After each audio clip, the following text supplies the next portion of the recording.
तुम्ही कोणासाठी रडत आहात अजून?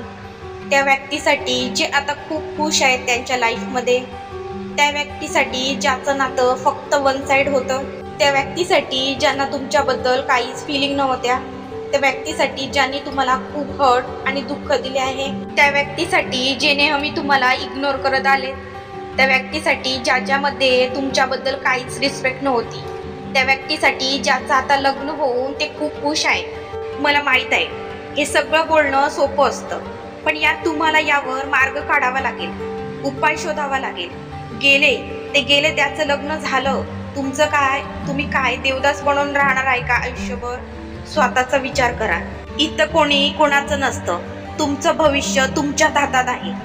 तुम्ही जशी त्याला वाट दाखवाल तसं ते तुम्हाला घेऊन जाईल.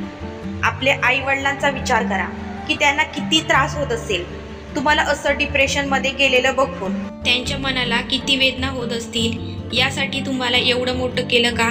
लाईफमध्ये सगळं करा, पण आपल्या आई वडिलांना त्रास होईल असं काही करू नका. आणि काही गोष्टी घडतात ते तुमच्या चांगल्यासाठीच असतात, पण ते तुम्हाला आता नाही समजणार. आणि तुम्हाला खरंच वाटतं की जे तुमच्यासोबत साधं रिलेशनशिप नाही टिकू शकले ते तुमच्यासोबत आयुष्यभराची साथ टिकवले असते का?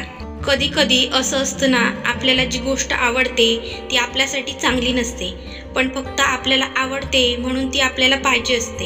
हेच कारण असतं मग नातं तुटण्याचं. लाईफमध्ये सगळ्याच गोष्टी आपल्याला पाहिजे तशा नाही होणार आहेत, म्हणून ते ॲक्सेप्ट करून पुढे जायचं असतं आणि मस्त आयुष्य एन्जॉय करायचं असतं.